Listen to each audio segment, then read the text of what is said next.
Good morning student. आज BSc third year के अंतर्गत फर्स्ट पेपर की बात करेंगे, जो कि हमारा छठा लेक्चर।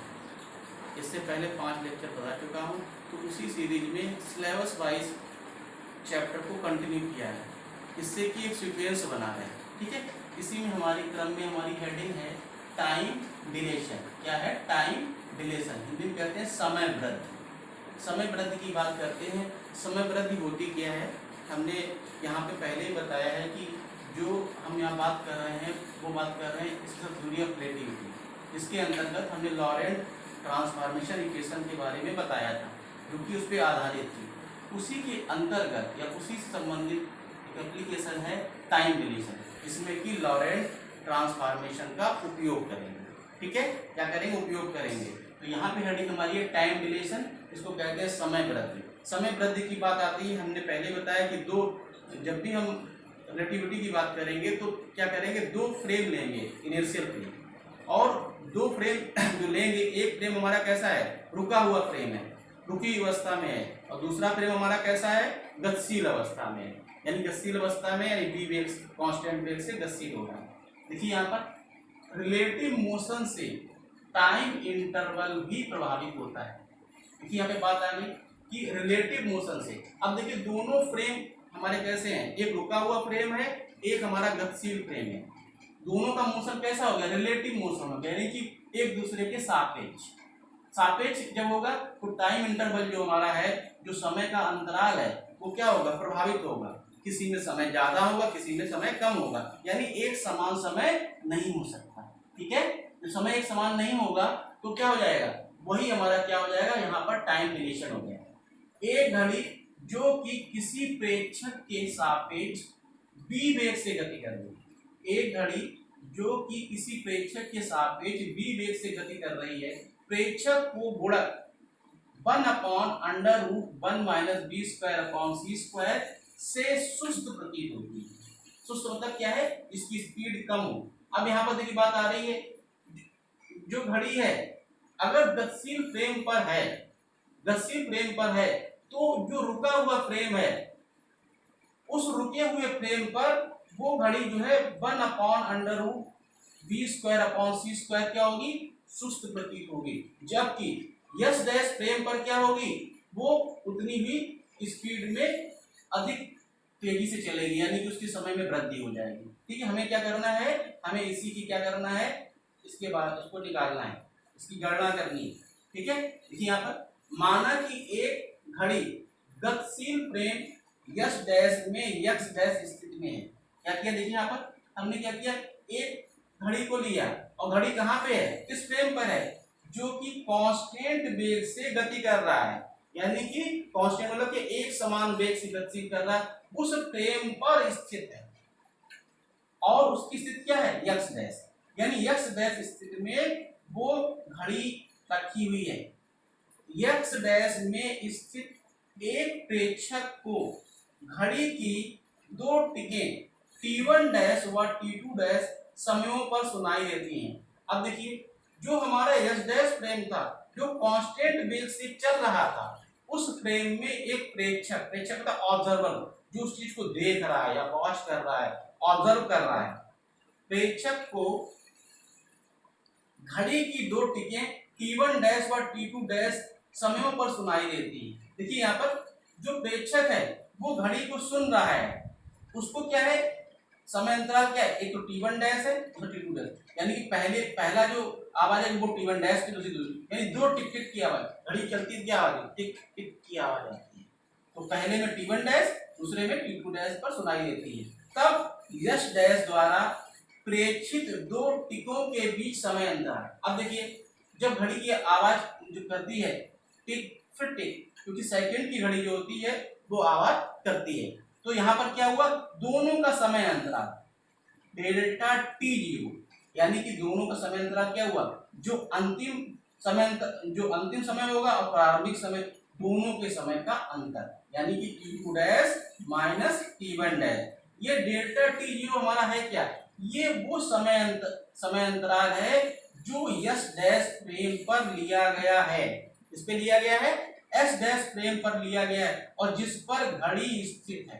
देखिए घड़ी कहां पर है, एस डैश, यानी कि एस डैश फ्रेम पर लिया गया समय अंतराल जिस पर की घड़ी स्थित है वो मान हमारा यहाँ पर प्राप्त हुआ। इसी प्रकार फ्रेम एस डैश में प्रतीत होने वाला समय अंतराल, अब देखिए बात आ रही है, हमने यहाँ पे लिखा एस में प्रतीत होने वाला समय अंतराल, क्योंकि जो फ्रेम हमारा है कांस्टेंट वेग से चल रहा है, यानी कि लगातार आगे बढ़ता चल रहा है, और जो हमारा एस फ्रेम है ये रुका हुआ फ्रेम है, और जब रुका हुआ फ्रेम है तो इसे उस जो घड़ी एस डैश फ्रेम पर रखी हुई है, जो फ्रेम चल रहा है, तो उसे क्या होगी, वो आवाज सुनाई देगी टिक टिक की, और जो उसका दो टिकों का समय है, यहाँ पे T1 डैश T2 डैश था, वहां पे क्या हुआ T1 और T2, इसी लिखा है प्रतीत होने वाला समय अंतराल, क्योंकि इसे प्रतीत होगा, एग्जैक्ट नहीं दिखाई देगा, ये महसूस करेगा कि हाँ इतने समय बाद वो घड़ी वहां पर बजी। तो डेल्टा टी बराबर, फिर क्या करें, समय अंतराल निकाल रहे हैं, अंतिम और प्रारंभिक दोनों समयों का अंतर, यानी डेल्टा टी बराबर T2 माइनस T1, ये समीकरण हमारा 2 हो गया। हमने क्या किया, पहला निकाला एस डैश फ्रेम पर समय अंतराल, दूसरा किस पे निकाला, दूसरा निकाला हमने यहाँ पर जो हमारे पास फ्रेम था एस फ्रेम था, इस पे की हमारा समय प्रतीत हो रहा था, समय अंतराल निकाल लिया। अब देखिए क्या करेंगे कि ये दोनों जो हमने मान निकाले हैं, हमें क्या करना पड़ेगा, लॉरेंट इनवर्स ट्रांसफॉर्मेशन इक्वेशन का उपयोग करेंगे। जो लॉरेंट ट्रांसफॉर्मेशन इक्वेशन हमने पिछले टर्म में लेक्चर 4 में बताया था, हमने मान निकलवाए थे एस डैश बराबर x minus b t upon under root 1 minus b square upon c square, और इसी क्रम में हमने टी का मान निकाला, यहाँ पे इनवर्स है, इनवर्स में क्या हो जाएगा, हमने टी डैश का मान निकाल दिया, यहाँ पे क्या करेंगे टी करेंगे। अब देखिए घड़ी 2 बार टिक टिक कर रही है, इसलिए हमने यहाँ पे T2 कर दिया और यहाँ पे क्या कर दिया, यहाँ पे कर दिया T1, क्योंकि हमें क्या है अलग अलग समयों पर हमें मान निकालना है। तो यहाँ पे देखिए क्या होगा, T2 बराबर T2 dash plus b x dash upon c square upon under root 1 minus b square upon c square, ठीक है।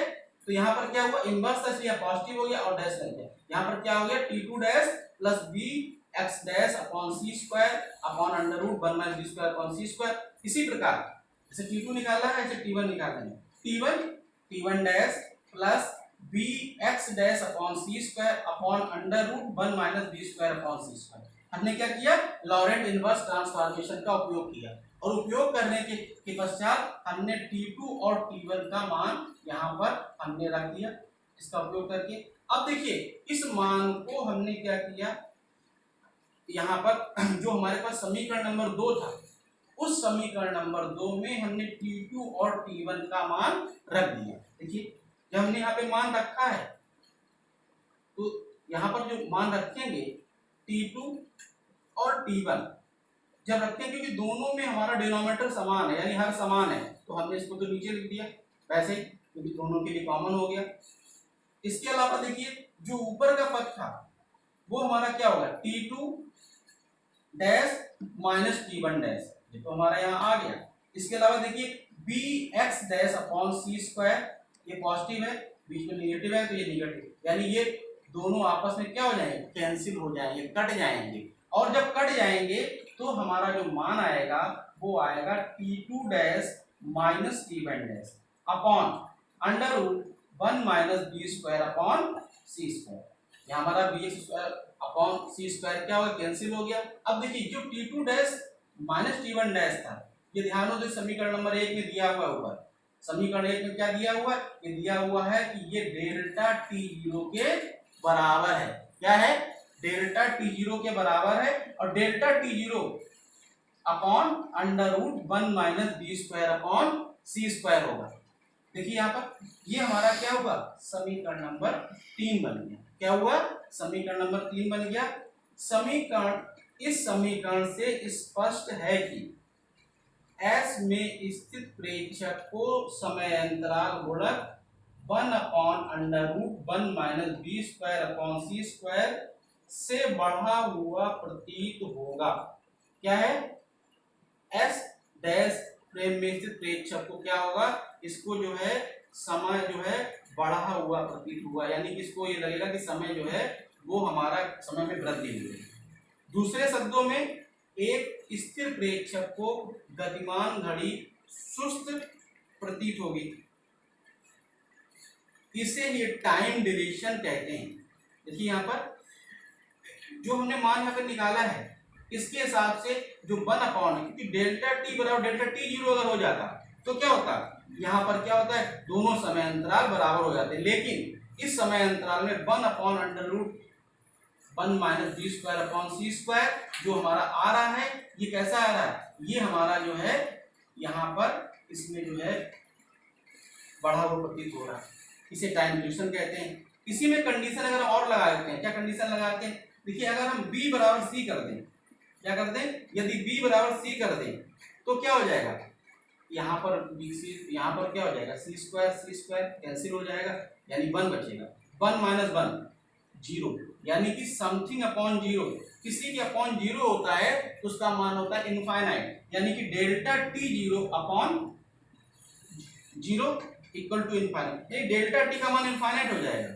और जब डेल्टा टी इनफाइनाइट हो जाएगा इसका अर्थ है कि यदि कोई घड़ी प्रकाश के वेग से गतिमान हो, यानी कि घड़ी का वेग किसके बराबर हो गया, प्रकाश के वेग के बराबर, यानी इतनी स्पीड चल रही है कि इसका वेग जो है 3 × 10⁸ मीटर पर सेकेंड हो गया, ठीक, इस वेग से हो जाएगा तो वह एक स्थिर प्रेक्षक को पूर्णतया रुकी हुई प्रतीत होगी, यानी जब इस अवस्था में जब फ्रेम एस इसको देखा जाएगा तो क्या होगा, ये एकदम रुकी हुई प्रतीत, और उस समय क्या हो जाएगा, डेल्टा टी का मान क्या हो जाएगा, इनफाइनाइट। इनफाइनाइट कैसा मान होता है, जिसकी काउंटिंग ना कर सके, यानी कि अनंत हिंदी कहते हैं, जिसको कि कोई काउंट ना कर सके वो कहलाता है।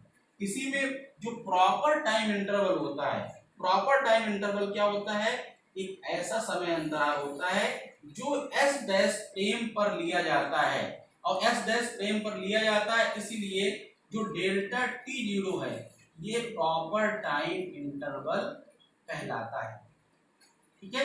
कभी बार पूछते प्रॉपर टाइम इंटरवल क्या होता है, तो प्रॉपर इंटरवल क्या होगा, जिसमें कि घड़ी स्थित है वो टाइम प्रॉपर टाइम इंटरवल, ना कि जहां पे प्रतीत हो रही है वो टाइम अंतराल ना होके ये वाला अंतराल होगा, ठीक है। तो आज हमने क्या किया, टाइम डिलीशन के बारे में बताया, और टाइम डिलीशन के बारे में बताया, साथ में हमने संबंध भी बताया।